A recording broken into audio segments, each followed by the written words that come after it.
नमस्कार। YouTube channel glimpse of Indian history by doctor Mohanlal Gupta में आपका स्वागत है। आप देख रहे हैं ऐतिहासिक धारावाहिक कैसे बना था पाकिस्तान। प्रस्तुत है 41वीं कड़ी। गांधी जी ने 8 लाख लड़कों को विश्व युद्ध में धकेल दिया। पिछली कड़ी में हमने चर्चा की थी कि ईस्वी 1916 में अंग्रेजों से निपटने के लिए बाल गंगाधर तिलक के नेतृत्व में कांग्रेस ने मुसलमानों को भारत की संवैधानिक संस्थाओं में उनकी जनसंख्या के अनुपात से अधिक प्रतिनिधित्व देना स्वीकार कर लिया। इस बीच ईस्वी 1914 में अंग्रेज प्रथम विश्व युद्ध में घिर गए तथा उन्हें अपने शत्रुओं से लड़ने के लिए भारतीय युवकों की आवश्यकता होने लगी। इसलिए अंग्रेजों ने भारतीयों को आश्वासन दिया कि वे विश्व युद्ध की समाप्ति के बाद भारत को आजाद कर देंगे। भारतीय युवकों ने इस युद्ध के लिए सैनिक बनने से मना कर दिया। उस काल में गांधी को अपनी नेतागिरी जमानी थी और अंग्रेजों का समर्थन प्राप्त करना था।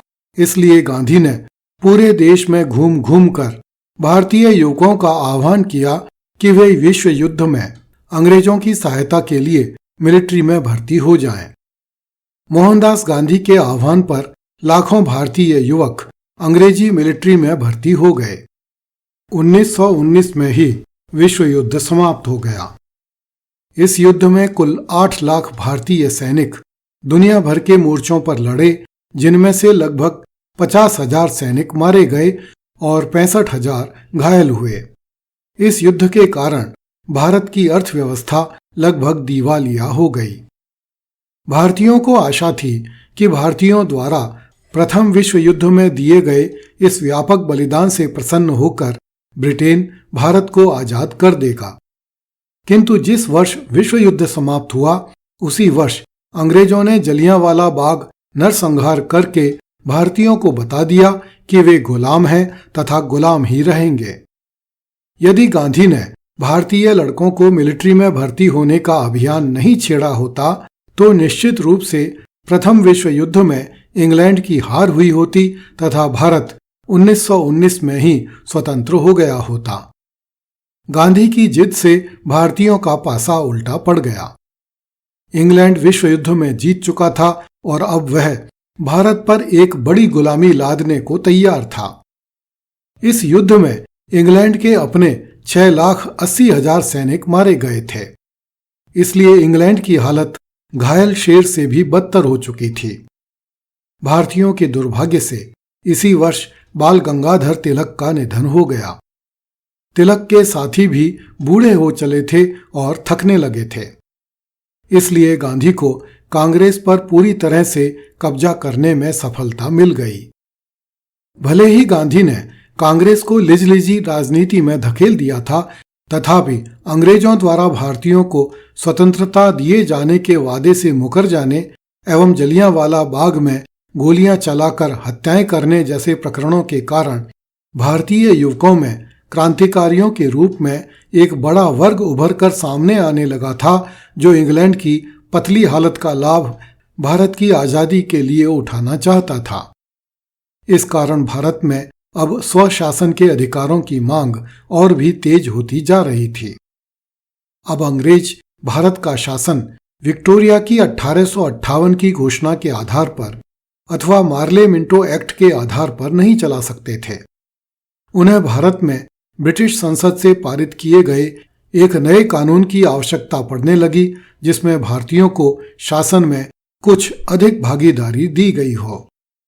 इस कारण लंदन की गोरी सरकार ने ब्रिटिश पार्लियामेंट में भारत सरकार अधिनियम 1919 पारित किया, जिसे मॉन्टेग्यू चेम्सफोर्ड सुधार एक्ट भी कहा जाता है। यह देश का नया संविधान था, जिसने मार्ले मिंटो सुधार एक्ट 1909 का स्थान ले लिया। नए संविधान में भारतीयों को शासन में अधिक भागीदारी तो दी गई, किंतु भारतीयों को स्वशासन का अधिकार नहीं दिया गया। नए संविधान के बहुत से प्रावधानों को भारत की जनता के साथ छल माना गया। इस कारण राष्ट्रवादी हिंदू नेताओं ने इस अधिनियम का जोरदार विरोध किया, किंतु गांधी अब भी अंग्रेजों को अपने पक्ष में करने का प्रयास कर रहे थे। इस कारण गांधी ने कांग्रेस पर जोर डाला कि वह मॉन्टेग्यू चेम्सफोर्ड सुधार एक्ट को स्वीकार कर ले। गांधी के सहयोग से अंग्रेजों ने अपने प्रत्यक्ष नियंत्रण वाले 11 ब्रिटिश भारतीय प्रांतों में इस नए कानून को लागू कर दिया। भारत सरकार अधिनियम 1919 के माध्यम से भारत में पहली बार 2 सदनों वाली केंद्रीय व्यवस्थापिका की स्थापना की गई, जिसे पार्लियामेंट कहा गया। पहले सदन को विधानसभा और दूसरे सदन को राज्यसभा कहा जाता था। विधानसभा का कार्यकाल 3 वर्ष तथा राज्यसभा का कार्यकाल 5 वर्ष रखा गया। गवर्नर जनरल इन सदनों को उनका कार्यकाल पूरा होने से पहले भी भंग कर सकता था।